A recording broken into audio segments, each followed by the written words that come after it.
Halo, untuk memenuhi tugas manajemen biaya, kami dari kelompok 2 yang beranggotakan saya sendiri Grenda Manampiring, Juan Rifrikasi, Sherina Nihe, Putri Moko Ginta, Mega Dewi Astuti, Putri Regina Papeo, Militio Muaya, Lisa Langi, Gratia Tambun, Joen Mamentu, dan Kristi Langi. Kami dari kelompok 2 saat ini akan mempresentasikan pengantar manajemen biaya. Apa itu manajemen biaya? Manajemen biaya adalah proses mengemukakan dan melaksanakan suatu proyek atau pekerjaan dengan cara yang benar.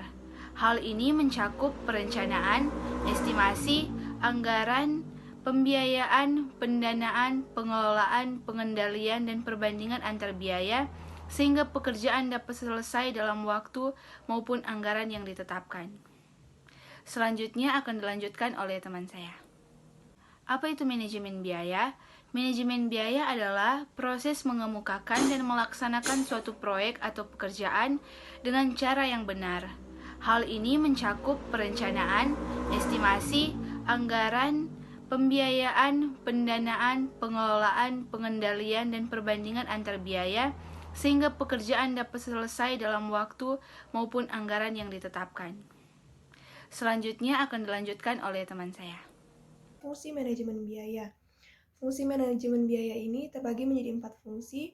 Yang pertama, manajemen strategis, merupakan pengembangan posisi kompetitif sehingga keunggulan kompetitif dapat menyebabkan kesuksesan yang berkesinambungan. Fungsi kedua, perencanaan dan pengambilan keputusan, meliputi penganggaran dan perencanaan laba, pengelolaan arus kas, dan keputusan-keputusan lain yang berkaitan dengan operasi perusahaan. Seperti misalnya kapan perusahaan harus menyewa atau membeli fasilitas, kapan peralatan harus diperbaiki, atau harus memulai pengembangan produk baru. Fungsi ketiga, pengendalian manajemen dan operasional, berlangsung ketika para manajer menengah, misalnya manajer pabrik, manajer produk, manajer regional, memonitor aktivitas para manajer operasional dan para karyawan, misalnya supervisor produksi dan para kepala departemen. Keempat, penyusunan laporan keuangan. Manajemen tunduk pada persyaratan pelaporan yang dikeluarkan industri sejenis, kelompok profesional yang relevan. Informasi laporan keuangan juga mencangkup 3 fungsi manajemen lainnya, karena informasi ini seringkali merupakan bagian yang paling penting. Objek biaya dan cost driver. Nah, objek biaya merupakan suatu atau aktivitas di mana biaya itu diakumulasikan. Dan pada umumnya, objek biaya merupakan biaya fokus, analisis profitabilitas, produk mana atau jasa mana yang lebih menguntungkan bagi perusahaan. Nah, terdapat 4 jenis objek biaya. Itu yang pertama, produk atau kelompok produk yang saling berhubungan. Kedua, jasa. Ketiga, departemen. Yang keempat, proyek seperti proyek penelitian, promosi pemasaran, dan lain-lain. Selanjutnya, cost driver. Cost driver merupakan faktor-faktor yang mempunyai efek terhadap perubahan level biaya total untuk suatu objek biaya. Contohnya, biaya listrik dalam pabrik. Nah, dipengaruhi oleh jumlah jam mesin. Jadi, jumlah jam mesin merupakan cost driver untuk biaya listrik.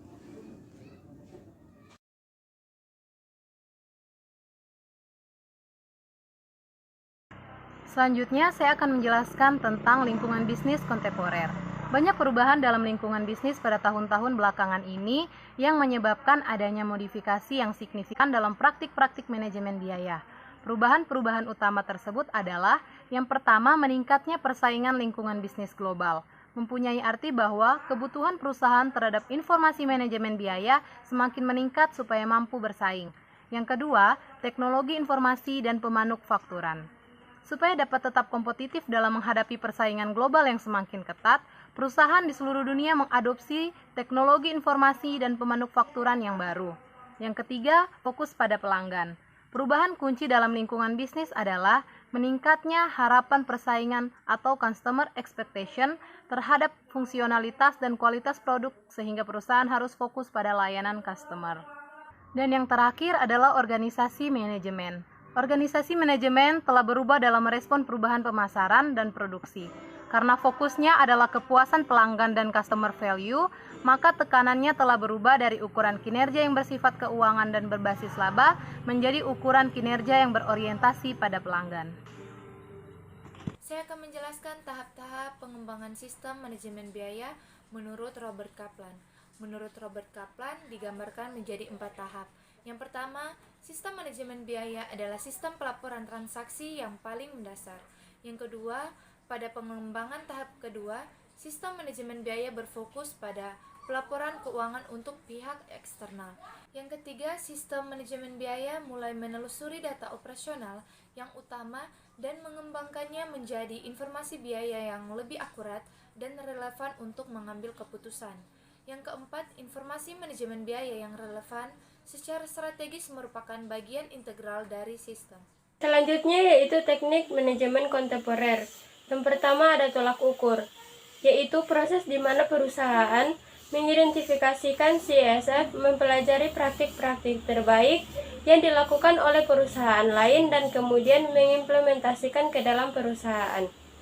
Yang kedua ada total quality management, yaitu teknik di mana manajemen mengembangkan kebijakan dan praktik-praktik untuk meyakinkan bahwa produk dan jasa perusahaan melampaui harapan pelanggan. Yang ketiga ada perbaikan berkelanjutan, yaitu teknik manajemen di mana para manajer dan pekerja mempunyai harapan, komitmen terhadap program perbaikan terus-menerus dalam hal kualitas dan CSF lainnya. Pada saat ini saya akan melanjutkan untuk menjelaskan teknik manajemen kontemporer yang keempat, Activity Based Costing and Activity Based Management, merupakan alat strategis bagi banyak perusahaan dengan proses operasi yang kompleks atau diversifikasi produk yang banyak. Contohnya penelusuran biaya ke produk dan penelusuran pelanggan individu. Yang kelima, reengineering atau perekayasaan ulang, merupakan proses untuk menciptakan keunggulan kompetitif di mana perusahaan mengorganisasikan kembali fungsi organisasi dan manajemennya. Keenam, the theory of constraint atau teori kendala, merupakan teknik strategis untuk membantu perusahaan secara efektif memperbaiki CSF yang sangat penting. Yang ketujuh, mass customization atau kustomisasi massal, merupakan teknik manajemen di mana pemasaran dan proses produksi dirancang sedemikian rupa sehingga dapat menangani meningkatnya variasi yang timbul dari pengiriman produk, pesanan, dan jasa kepada pelanggan. Selanjutnya ada target costing atau perhitungan berdasarkan biaya target, yaitu merupakan teknik manajemen untuk menentukan biaya yang diharapkan untuk suatu produk berdasarkan harga yang kompetitif, sehingga produk tersebut akan mendapatkan laba yang diharapkan. Jadi, biaya ditentukan oleh harga. Selanjutnya ada life cycle costing, yaitu perhitungan biaya selama siklus hidup produk, yaitu teknik manajemen yang digunakan untuk mengidentifikasikan dan memonitor biaya produk selama siklus hidupnya. Yang selanjutnya ada balance score, yaitu penggunaan informasi strategis, baik informasi keuangan maupun non-keuangan, laporan akuntansi mengenai kinerja perusahaan sekarang ini, seringkali berdasarkan faktor-faktor keberhasilan dalam 4 dimensi yang berbeda. Selanjutnya, lingkungan profesional pada manajemen biaya. Yang pertama, organisasi profesional. Lingkungan profesional akuntan manajemen dipengaruhi oleh 2 jenis organisasi, yaitu seperangkat pedoman dan peraturan yang berhubung dengan praktik-praktik akuntansi manajemen, dan hal-hal lain yang dapat meningkatkan profesionalisme dan kompetensi. Kedua, sertifikat profesional. Ada 3 jenis sertifikat yang relevan untuk akuntan manajemen. Yang pertama, Certified Management Accountant. Yang kedua, Certified Financial Manager. Yang ketiga, Certified Public Accountant. Ya, selanjutnya ada contoh kasus. Di sini kami memilih Bank Bros. di mana Bank Bros adalah sebuah perusahaan telekomunikasi dalam bentuk jasa yang berorientasi pada pelayanan usaha kecil dan menengah yang sedang berkembang. Jadi untuk kendalanya, Bank Bros adalah perusahaan berskala kecil menengah yang memiliki keterbatasan dalam teknologi, sumber daya manusia, dan modal. Di mana selama ini karyawan Bank Bros berorientasi pada pelayanan skala menengah ke atas. Hal ini menyebabkan tujuan perusahaan dalam skala menengah ke bawah tidak tercapai dan kalah bersaing dengan perusahaan besar yang mempunyai kelebihan dalam segala hal.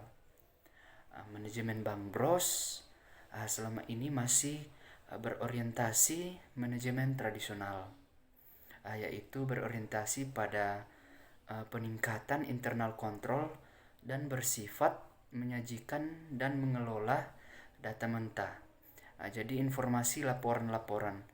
Pembagian tugas dalam Bank Bros ialah dengan membentuk departemen berdasarkan fungsi atau functional roles, yaitu pembagian tugas yang difokuskan pada jenis kegiatan. Selanjutnya, solusi dari contoh kasus tersebut adalah perusahaan harus menyewa atau mengontrak seorang cost manager yang diharapkan mampu mengubah manajemen tradisional menjadi manajemen yang modern. Dan juga perusahaan harus mampu melakukan analisis SWOT yang menyeluruh bagi perusahaan, dan juga harus adanya perbaikan sistem pembagian tugas dari functional roles menjadi cross-functional team decision making, yaitu suatu tim yang anggotanya bersumber dari berbagai latar belakang fungsional untuk mendorong terciptanya ide-ide atau penyelesaian masalah yang lebih inovatif, yaitu keputusan yang bersifat mencari tahu yang baru tanpa harus melupakan yang lama. Demikian hasil presentasi dari kelompok kami. Diucapkan terima kasih.